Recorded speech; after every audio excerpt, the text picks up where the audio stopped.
안녕하세요. 요길입니다. 반갑습니다. 오늘은 청춘의 독서를 들고 왔습니다. 특별 증보판이죠. 2025년 4월에 출간됐고요. 원래는 2009년에 나온 책입니다. 어릴 때 읽은 책들을 나이가 들어서 다시 읽어보면 무척 재밌는 일이 생깁니다. 책은 그대로인데 다르게 읽힌다 라는 거죠. 독자 입장에선 그렇습니다. 자, 그럼 쓰는 사람 입장에서는 어떨까? 그러니까 작가가 자신이 쓴 책을 세월이 흐른 후에 다시 읽으면 어떤 느낌이 생길까? 네, 오늘은 그 이야기를 좀 해보겠습니다.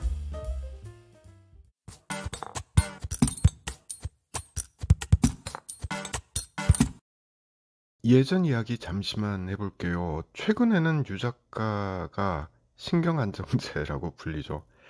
그런데 예전엔 무척 날카로운 이미지였습니다. 대중적인 이미지가 날카롭다라는 말을 하는 겁니다. 날카로운 이미지뿐인 사람이었습니다. 대중적으로는. 이때만 해도 그러니까 2009년 말에 이 책의 초판을 냈을 때 유시민 작가는 상당히 날카롭고 뜨거운 사람이었죠. 벌겋게 달아오른 칼날 같은 사람이었습니다. 예를 들자면 저는 두 장면이 기억에 남는데요.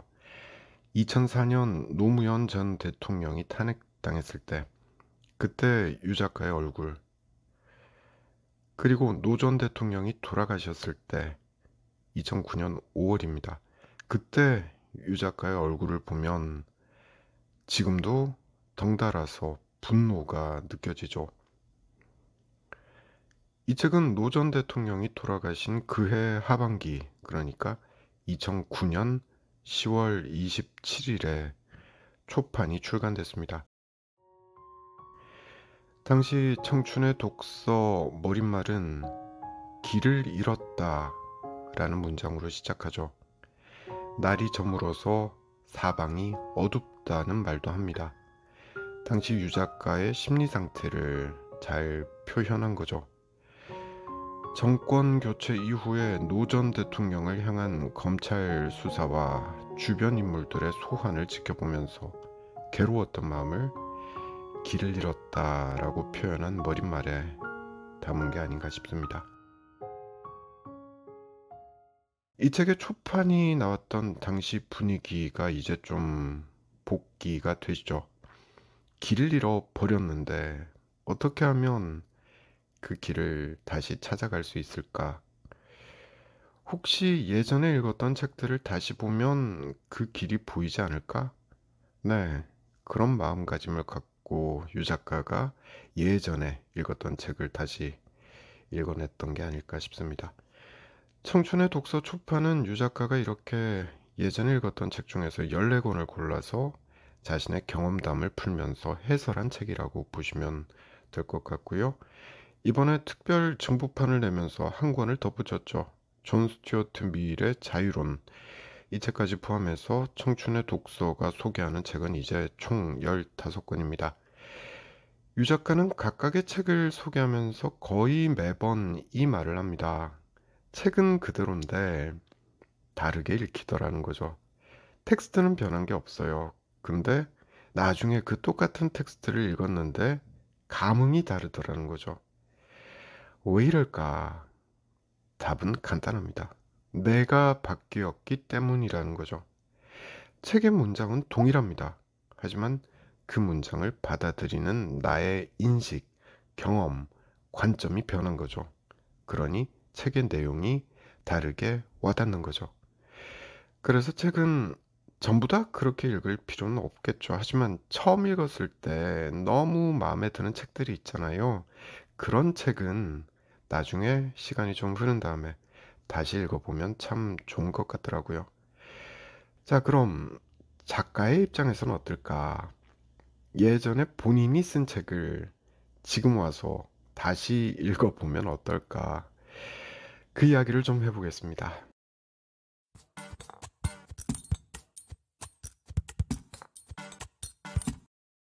유 작가가 증보판을 내려고 이 책을 다시 읽어본 거잖아요.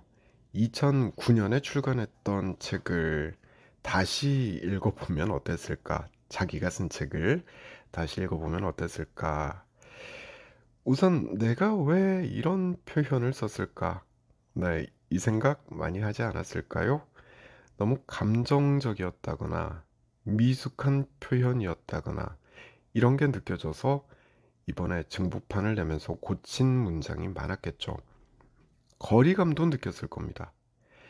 분명 자신이 쓴 글이지만 지금의 나와는 어딘가 다른 사람이 쓴 글처럼 느껴지기도 했을 겁니다. 그러니까 작가 자신이 과거의 자아를 문장 속에서 마주하는 경험을 했을 거라는 얘기죠. 그리고 그땐 정말 힘들었구나 라면서 과거의 자신을 따뜻하게 끌어안는 마음이 들기도 했을 겁니다. 문장은 그대로인데 그 문장에 담긴 고통이나 진심이 시간이 지나서야 비로소 깊이 이해되는 경우도 있었을 겁니다. 자, 지금 말씀드리고 있는 딱 이런 느낌을 받게 되는 글이 있더라고요. 소개를 해드립니다. 이 책의 청춘의 독서에 담긴 15편의 글 중에 14번째 글인데요. 역사의 진보를 믿어도 될까? 라는 제목이고요. E.H. 카가 쓴 역사란 무엇인가? 라는 책을 리뷰하는 내용을 담았죠. 이 책의 말미에 작가가 자기 속마음을 이야기하는 대목이 나오는데요. 초판과 증보판의 내용과 색깔이 많이 다르더라고요. 먼저 2005년 증보판에서 작가는 이렇게 말합니다. 잠시 읽어볼게요.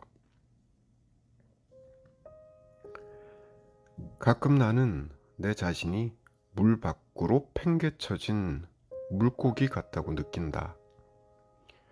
다른 생각 없이 그저 잘할 수 있는 작은 일들을 하면서 나에게 친숙한 작은 공동체 안에서만 머무르고 싶다. 그런 나를 선생은 따뜻하게 격려해준다. 역사와 사회의 진보에 대한 믿음은 어떤 자동적인 또는 불가피한 진행에 대한 믿음이 아니라 인간 능력의 계속적 발전에 대한 믿음이라고. 이 믿음만 있다면 다시 일어설 수 있다고. 그의 격려를 나는 기쁜 마음으로 받아들였다.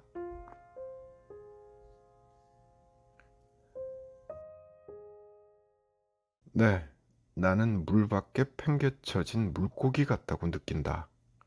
이렇게 말하죠. 지쳐 보입니다. 그런데 희망도 엿볼 수 있죠.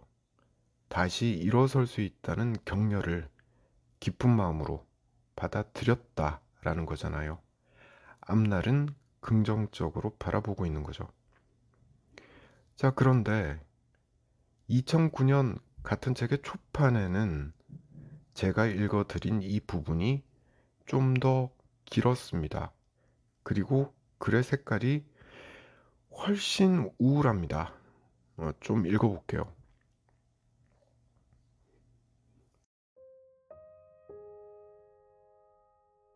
나는 지쳤다. 존경했던 이들은 먼 곳으로 떠났고 사랑하는 동료들은 시대의 삭풍에 떨고 있다. 무엇을 해야 할지는 알겠으나 그것을 어떻게 이루어야 할지 몰라 번민한다.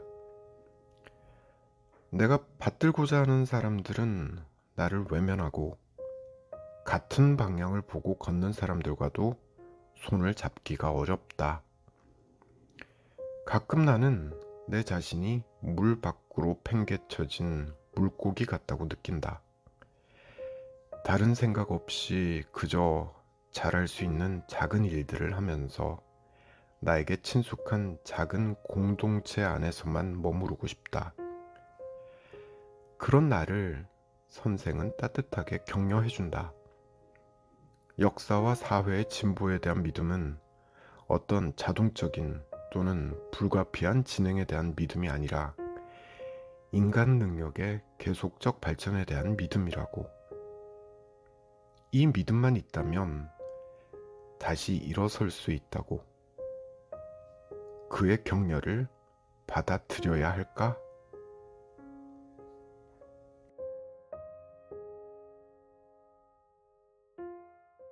네, 많이 다르죠.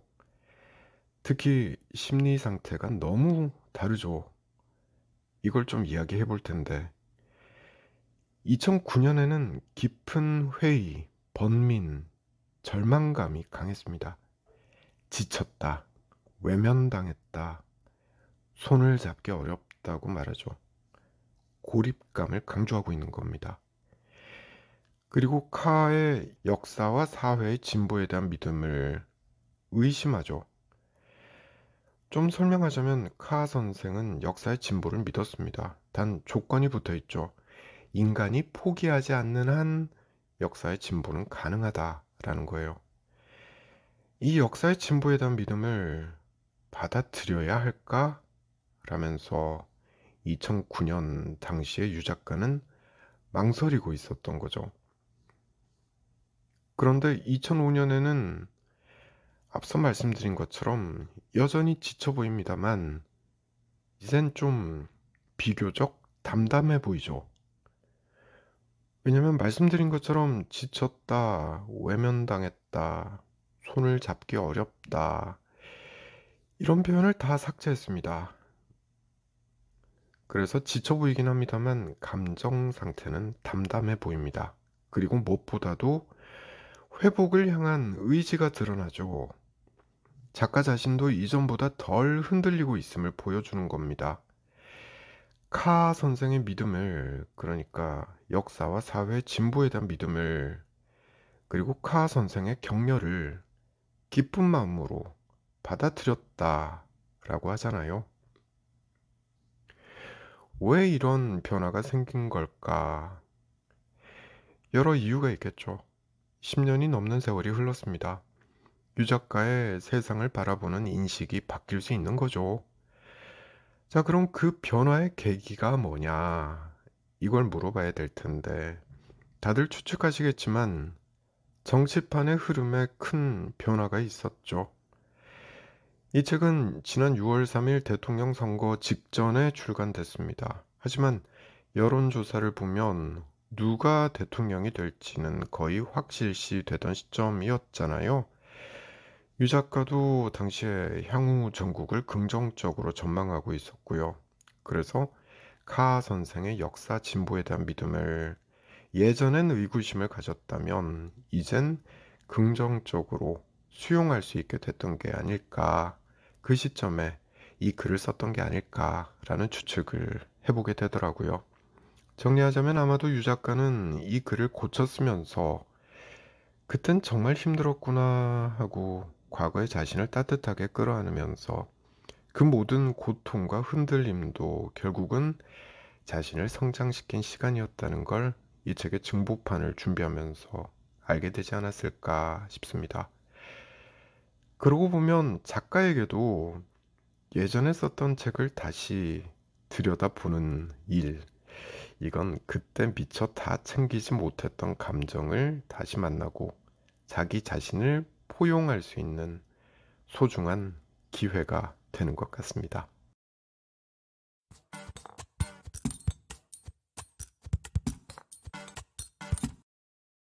유 작가가 마음고생 많이 하셨을 것 같습니다. 지난 총선 때는 180석 발언 때문에 욕을 참 많이 먹었죠. 그리고 이번 대선 때는 또 설안영 씨 정신 나갔다. 네, 그 발언을 하는 바람에 양쪽에서 집중 포화를 받았습니다. 최근에 매불쇼에 나와서 이런 말을 하셨더라고요. 이젠 글을 못 쓰겠더라. 네, 민들레 칼럼이라는 걸 쓰고 계신데 정치 비평을 주로 이 칼럼에서 하시죠. 이걸 이젠 못 쓰겠더라 라는 거예요. 왜냐면 자꾸 자기 검열을 하게 되더라 이겁니다. 욕을 많이 먹고 나니까 자기 검열을 하게 되더라는 거죠. 이 말을 하면 또 나를 비판하겠지? 네, 이 생각이 나서 글을 못 쓰겠더라 라는 거죠. 그래서 앞으로 정치 비평은 되도록 안 할 거다. 네, 이 이야기를 하셨더라고요. 좀 휴식이 필요해 보입니다. 그리고 그 휴식을 말리고 싶지가 않습니다. 하실 만큼 하셨다는 생각이 들어서 그렇습니다. 일단 하고 싶은 대로 하시라. 그간 신경안정제 역할에 감사드리고요. 당분간은 본인의 정신건강을 잘 챙기셨으면 좋겠습니다. 증보판을 내면서도 유 작가는 이 표현을 삭제하지 않았습니다. 가끔 나는 내 자신이 물 밖으로 팽개쳐진 물고기 같다고 느낀다. 이 표현을 그대로 남겨뒀죠. 또 이렇게 덧붙였습니다. 다른 생각 없이 그저 잘할 수 있는 작은 일들을 하면서 나에게 친숙한 작은 공동체 안에서만 머무르고 싶다. 네, 이 부분을 읽으면서 좀 짠하다. 네, 그 느낌을 받았는데요.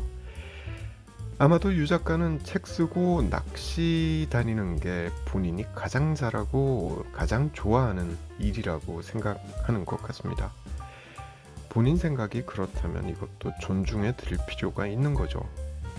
앞으로 혹여나 하고 싶은 말이 또 생기면 그때 다시 글도 쓰고 방송에도 나오시면 되는 거죠.